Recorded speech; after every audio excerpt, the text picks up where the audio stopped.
We are working. Good morning and happy Labor Day. It is 8:36. It's O'Connor and Company. I'm Julie Gunlock alongside my good friend Andrew Langer. How you doing, Langer? I'm good. How are you? Doing great. It is Labor Day, so joining us now is Mark Mix. He's the president of the National Right to Work Legal Defense Foundation. Thanks for joining us, Mark. Yeah, Mark. Well, thank you for working on Labor Day. Well, good morning, Julie. Good morning, Andrew. We should be out riding in traffic, good traffic and good weather. Why are we both all in the office? I don't know. Well, honestly, Mark, I'm so excited because I know my commute home. I'm in the studio. We're in the studio is going to be really fast. So that's a good thing. Mark, I want to talk to you a little bit about Kamala Harris's economic plans if she does indeed win. I think, there's scant information out there on her economic plans. But the thing that concerns me the most is I don't think people understand how she plans to really destroy the gig economy and worker freedom in general and sort of permanently tie people to unions. Tell us a little bit about those plans, because I really think there's sort of widespread ignorance about just how radical she is. Yeah, indeed, Julie. When she talks about policy, she very rarely does, but when she talks about it, she talks about labor policy. She's very clear on what she's intending to do, and one of the main components of her policy articulation is support for what is known as the PRO Act. This is a bill pending in the United States Senate and the United States House of Representatives that would first and foremost repeal all 26 right-to-work laws in the country, which simply allow workers to choose whether or not they want to financially support a labor union, and actually allow workers to hold union officials accountable for the money they're spending, let's say, on politics or the corruption that occurs in many unions, which is our stories that continue to flow in over the years and certainly up to this day. But it also would, to your point, Julie, it would eliminate kind of the gig economy by redefining the definition of what is an independent contractor and turning them into employees. We saw this in California with the so-called Assembly Bill 5, where basically literally tens of thousands, if not hundreds of thousands of independent-minded employees who were taking pictures on weekends at weddings, who were playing music, they were owner-operator truck drivers, they were intended to be gig workers in the Uber and Lyft space where you have these driving. All of those would be reclassified as employees, and guess what, Andrew and Julie? You can't unionize independent contractors, but you can unionize employees. Mm-hmm. You know the motivation. Right. Yeah.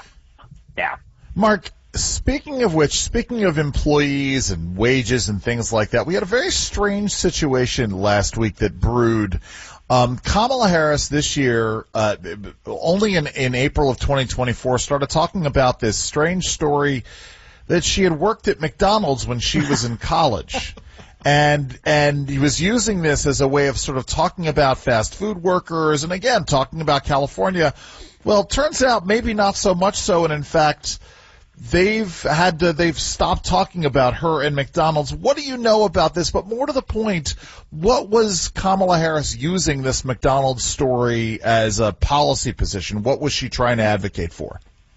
Well, I think she's trying to prove that she's just an ordinary gal, that started out in humble beginnings. And that may be true. That's true of a lot of people, Andrew. And so I don't know if she was just trying to prove her, quote, labor worker bona fides. But that was an interesting story. What we do know about her, and we may not know much about her past when it comes to things like that, but as Attorney General of the state of California in a Supreme Court case that was about forcing workers to pay union dues in order to keep their jobs, she wrote a brief that said this. She said, I'm quoting, "Unions do have substantial latitude to advance bargaining positions that run counter to the economic interests of some employees." And then, as we discussed with Julie, she's supporting this PRO Act, which would force more workers into unions. So, by proving that she worked at McDonald's, I guess she has to prove that now, but we do know what she plans to do if she makes it to the White House come November, the coming January. And that means less rights for individual employees, more power for union officials, and whether that trickles down to McDonald's workers or not, I guess we'll find out.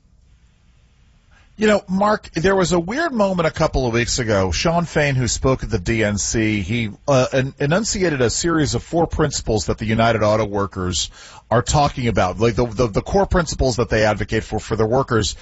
One of the principles was not making sure that auto workers have jobs, and we know that in the green vehicle economy, they requires fewer workers. I mean, doesn't this get to, if I'm an auto worker, I would think I would be a little concerned that the maintenance of my job is not one of their core values.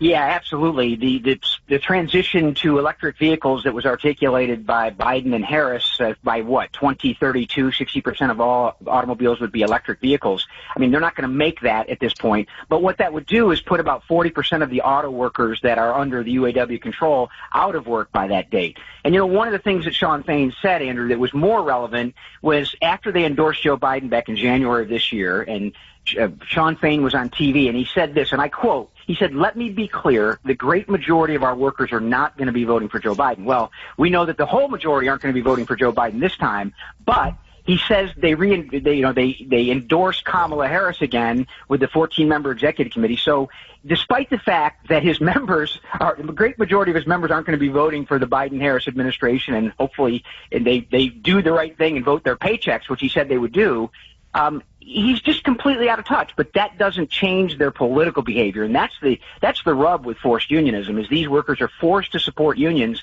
that are out of the mainstream as it relates to union positions on, politics.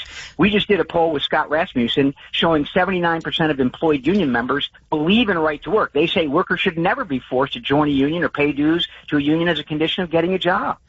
Mark, this is a bit of a pivot, but I do want to get your opinion on this quickly. We're up against the clock here, but yep. You all worked on a case that was filed by MIT graduate students, and in light of what happened in Israel, the horrible, tragic news that has come out of Israel, and also the fact that schools are about to start up again. Again, this case was about a union forcing an anti-Israel union forcing Jewish students to contribute to this union. Do you think there will be additional cases? Has this union stopped requiring that? What sort of is the status of this case? I know they won, but what's the status of this issue really? Well, the bigger issue is in front of the U.S. Supreme Court in a case that we're working on with 5 professors at the City University of New York. Same situation, Julie. These Jewish professors and the graduate students at MIT were forced to support a union that was helping to foment the unrest on college campuses over October 7th.